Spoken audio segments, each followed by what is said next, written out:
घर में सुख शांति पाने के लिए और संकट दूर करने के लिए रामायण की प्रसिद्ध चौपाइयाँ सुनिए। इन चौपाइयों को एक बार पूरा जरूर सुने।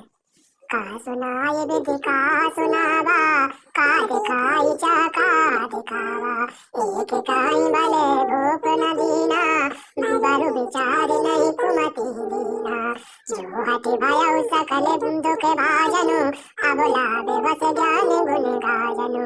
एक धर्म परिमति पहचाने, निपन दोष नहीं देई सयाने।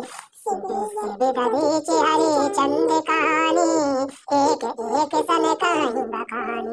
एक भरत कर संते ते सम्मत काई, एक उदास बाय सुन राई। कान मूले करे रज गई जीहा, एक कहीं के यह बात अरिया। सुकृत जाही असे काटे तुम्हारे, राम भरत कहूँ प्राण प्यारे। सीता राम चरण रति मोरे, अनुदिन वरऊ अनुग्रह तोरे। चंदु चले बरु अनल कन, सुधा होई विस्तूल। सपने कबहु न करहीं किछु, भरत राम प्रतिकूल। सीता राम चरण रति मोरे,